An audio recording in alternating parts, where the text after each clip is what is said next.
Assalamualaikum warahmatullahi wabarakatuh. Selamat pagi untuk narasumber dan para pendengar podcast yang saya banggakan. Pagi ini, saya selaku host akan berbagi ilmu bersama narasumber yang sangat istimewa ini mengenai Big Data dalam bisnis digital. Dengan menggunakan podcast ini diharapkan untuk pendengar agar dapat memahami materi yang akan dibahas pada podcast kali ini. Sekarang saya sedang ditemani oleh rekan saya yang selaku host yaitu Muti dan narasumber yang sangat hebat ini yaitu Kak Andi. Nah, Kak Andi ini adalah seorang mahasiswa S1 dari program studi kewirausahaan. Kak Andi juga sudah memasuki semester 4. Walaupun dari program studi kewirausahaan, ilmu tentang Big Data juga ia kuasai, sehingga Kak Andi sudah tidak diragukan lagi nih pengetahuannya tentang Big Data dalam ekonomi bisnis digital. Bagaimana kalau kita dengarkan langsung penjelasan dari Kak Andi tentang Big Data ini? Ayo Kak Andi. Oke, apa sih yang kalian ketahui tentang Big Data itu sendiri? Apakah data besar? Tidak salah juga sih kalau kalian ngertiinnya kayak begitu, tapi lebih tepatnya Big Data adalah istilah yang berkaitan pada kumpulan data yang berukuran besar dan kompleks sehingga tidak memungkinkan untuk diproses menggunakan perangkat pengelola database konvensional ataupun aplikasi pemproses dan data lainnya. Big Data meliputi 3 hal yang biasa disingkat dengan 3V. Apa sih itu 3V? Yaitu volume, velocity, dan variety. Nah, yang pertama volume berkaitan dengan besaran data yang harus dikelola. Yang kedua ada velocity berkaitan dengan kecepatan pemrosesan data. Nah, yang terakhir ada variety yang berkaitan dengan karakteristik sumber data yang sangat beragam, baik itu berasal dari basis data yang terstruktur maupun yang tidak terstruktur.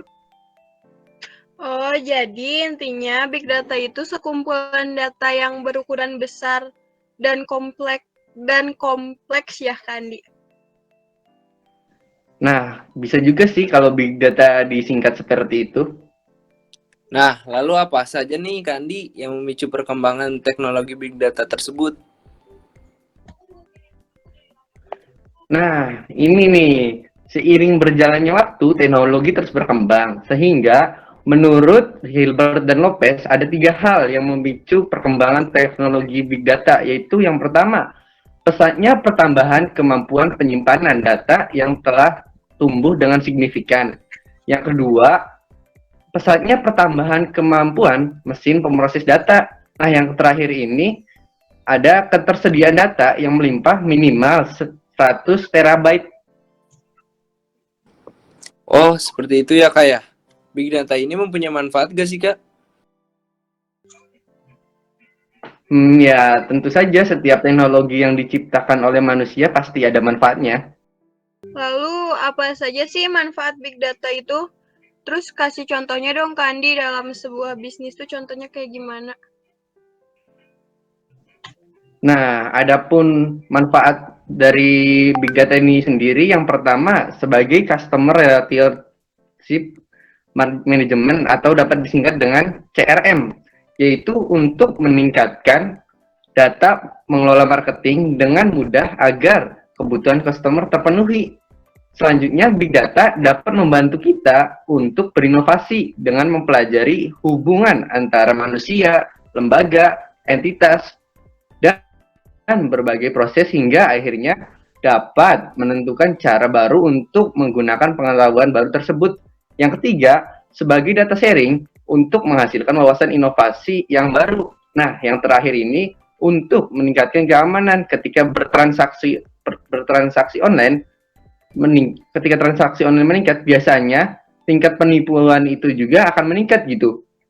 Big Data memungkinkan perusahaan untuk mengimplementasikan perangkat lunak yang biasa meningkatkan perlindungan pada bisnis informasi yang sensitif. Dalam hal ini misalnya finansial gitu. Wah, ternyata Big Data juga sangat penting ya untuk mengelola bisnis kita agar bisnis kita bisa menjadi terstruktur dan berkembang. Wah, supaya pendengar lebih dapat memahami materi ini, coba kakak bisa kasih contoh satu saja perusahaan yang menerapkan big data dalam mengelola perusahaannya, kak. Oh iya nih, saya memiliki sebuah contoh dari perusahaan, yaitu seperti Netflix yang menggunakan big data untuk mengantisipasi keinginan konsumen. Mereka menggunakan data dengan bagaimana konsumen menggunakan produk mereka. Berdasarkan data-data tersebut, kemudian akan mengembangkan inovasi baru untuk produk dan layanan mereka. Nah, lebih gampangnya adalah ketika Netflix mempunyai big data dari konsumen, mereka itu menentukan gitu produk apa sih yang disukai oleh konsumen, sehingga Netflix bisa menghindari dari pembelian lisensi yang tidak laku gitu. Ya jadi intinya mah mereka tuh kayak misalkan, oh udah mengira-ngira nih mana yang laku mana yang enggak supaya tidak mengalami kerugian. Wah, semakin menarik saja nih perbincangan kita kali ini, berbicara tentang big data yang sangat penting bagi bisnis agar berkembang dengan cepat. Lalu, apa sih tantangan penerapan di big data ini, Kak Andi? Ya gimana sih kak? Apakah ada keuntungan gitu dalam penerapan big data itu sendiri? Ya jelas ada dong, karena penerapan big data membawa keuntungan bagi tujuan performa organisasi, pemerintahan maupun swasta. Nah, untuk tantangannya itu sendiri dalam menerapkan big data di Indonesia seperti ketersediaan data, standarisasi pemerintahan, keamanan data. Nah, dalam keamanan data itu juga persyaratan juga kayak kerahasiaan, integriti, dan ketersediaan. Nah, lanjutan tantangannya yang tadi dari ketersediaan data, standarisasi pemerintahan keamanan data, selanjutnya tuh kompetensi SDM, dan yang terakhir infrastruktur penunjang. Itu sih mengenai tantangan dari keuntungan dalam penerapan big data. Wah, jelas sekali ya penyampaiannya. Jadi kita bisa tahu apa sih keuntungan dan tantangan dalam big data itu. Iya benar nih, Kemuti, ilmu yang sangat bermanfaat. Ini sangat penting bagi generasi milenial sekarang ya.